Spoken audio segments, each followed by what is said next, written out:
मुझे interactive map देखने में आनंद आता है क्योंकि it is a great way to travel to different parts of the world to reach your destination. मुझे अक्सर कंफ्यूज करता है कि एयरप्लेन का पाथ स्ट्रेट लाइन के बजाय राउंडेड पाथ पर क्यों चलता है। क्या सचमुच एक स्ट्रेट लाइन सबसे इजी वे होती है? आइए जानने की कोशिश करते हैं आज के इस वीडियो में। एयरप्लेन अपने डेस्टिनेशन तक जल्दी से पहुंचने के लिए कर्व पाथ पर उड़ान भरते हैं। कर्व पाथ अर्थ के शेप को इंडिकेट करता है और इसे 2 डायमेंशनल मैप पर सर्कल लग सकता है। कर्व पाथ का यूज ग्रेट सर्कल रूट के रूप में किया जाता है और यह सेलिंग में भी यूज होता है। आप इस वीडियो को देखकर जान सकते हैं कि ग्रेट सर्कल रूट कैसे काम करता है, एयरप्लेन क्यों हमेशा सीधे रास्ते पर नहीं जा सकते हैं और कौन कौन से फैक्टर इसका इफेक्ट डालते हैं। इमेजिन कीजिए कि आप मैड्रिड से न्यूयॉर्क के लिए उड़ान भर रहे हैं। जैसा कि आप नीचे दी गई इमेज में देख सकते हैं, स्ट्रेट लाइन डेस्टिनेशन के लिए ओरिजिन ऑफ द फ्लाइट को दर्शाती है, जो कि 40 डिग्री लैटिट्यूड लाइन को ट्रैक करने के लिए होता है। ऊपर का कर्व पाथ एक टिपिकल फ्लाइट पाथ दिखाती है जो एक एयरक्राफ्ट लेगा। 2 डायमेंशनल मैप पर ऐसा प्रतीत होता है कि straight line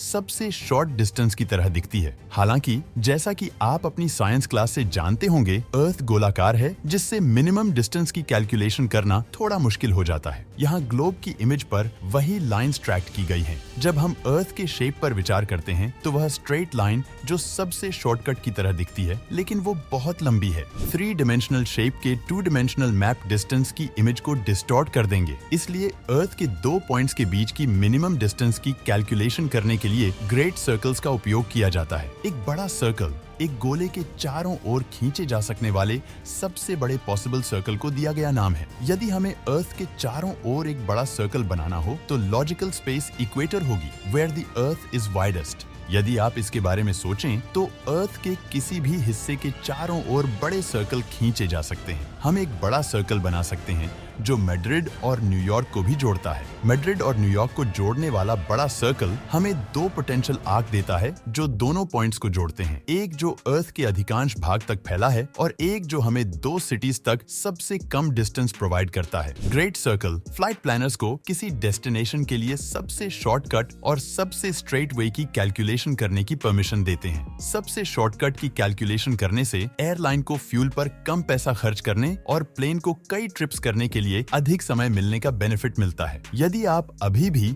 great circle root के बारे में निश्चित नहीं हैं, तो यहाँ कैप्टन टॉम फर्गसन का एक्सप्लेनेशन देते हुए एक यूट्यूब वीडियो है जो नीचे डिस्क्रिप्शन बॉक्स में डाल देता हूँ, आप जाके देख सकते हो। तो टॉपिक पे वापस आते हैं। ग्रेट सर्कल रूट हमें अर्थ पर 2 पॉइंट्स के बीच की मिनिमम डिस्टेंस की कैलकुलेशन करने की अच्छी समझ देता है। हालांकि जब फ्लाइट पाथ की बात आती है तो स्ट्रेट पाथ हमेशा पॉसिबल नहीं होता है। सिक्योरिटी रीजन से एयरप्लेन हमेशा सबसे स्ट्रेट पाथ से उड़ान नहीं भर सकते। प्लानर्स को air traffic density, weather, proximity to nearest emergency airports पर विचार करना चाहिए, जिसका मतलब यह हो सकता है कि लंबा रास्ता अपनाने की आवश्यकता है। हालांकि यह इनकन्वीनियंट है, लेकिन यह उनके पैसेंजर सेफ्टी के लिए नेसेसरी है। कई कारण एयरप्लेन्स को सबसे स्ट्रेट पाथ लेने से रोकते हैं, जैसे एयर ट्रैफिक, जेट स्ट्रीम और विंड्स इत्यादि। एयर ट्रैफिक को हाईवेज में मैनेज किया जाता है। According to the FAA, peak operating time में आकाश में 5400 एयरक्राफ्ट हो सकते हैं। ट्रैवल करने वाले हजारों पैसेंजर्स के लिए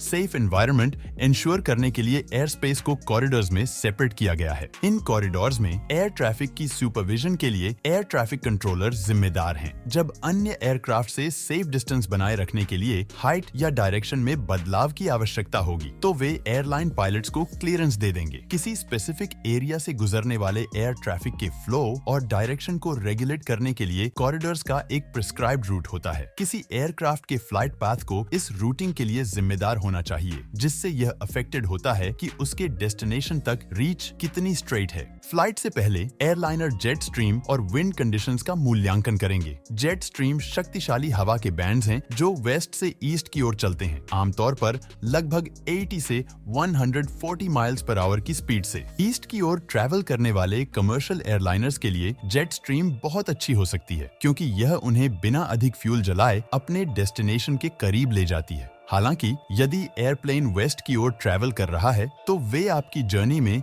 सिग्निफिकेंट डिले का सोर्स हो सकते हैं। यदि जेट स्ट्रीम के 275 माइल्स पर आवर की एक्सट्रीम स्पीड तक पहुंचने का एस्टिमेट लगाया जाता है तो फ्लाइट प्लानर जेट स्ट्रीम से बचने के लिए एयरप्लेन का रूट बदल देंगे, आमतौर पर लंबा रास्ता अपनाएंगे। यह एयरप्लेन की डिजाइन की गई मैक्स क्रूज स्पीड के करीब हाई स्पीड पर उड़ान भरने से उत्पन्न विमान पर हाई टेंशन लोड को रोकने के लिए है। The size of an airliner can impact your routing. आपने देखा होगा कि कमर्शियल एयरक्राफ्ट सभी शेप और साइज में आते हैं। बोइंग 747 या एयरबस A380 जैसे एयरप्लेन 4 इंजन के साथ बनाए जाते हैं और बोइंग 747 जैसे अदर एयरक्राफ्ट 2 इंजन के साथ बनाए जाते हैं। एक पैसेंजर के रूप में एयरक्राफ्ट के शेप से हमारे लिए कोई खास फर्क नहीं पड़ता है, लेकिन यह आपकी राउटिंग को अफेक्ट कर सकता है। 2 इंजन वाले प्लेन्स को एक एयरपोर्ट के करीब रहना पड़ता है जो इंजन की फेलियर कंडीशंस में उन्हें लैंडिंग के लिए एक्सेप्ट करने में एबल हो। प्लेन्स को पानी पर उतरने से रोकने के लिए यह प्रोसेस एप्लीकेबल की गई है। लॉन्ग डिस्टेंस की ट्रिप्स के लिए अभी भी 2 इंजन वाले एयरप्लेन को प्रायोरिटी दी जाती है क्योंकि वे अपने 4 इंजन वाले काउंटर पार्ट्स की कंपेयर में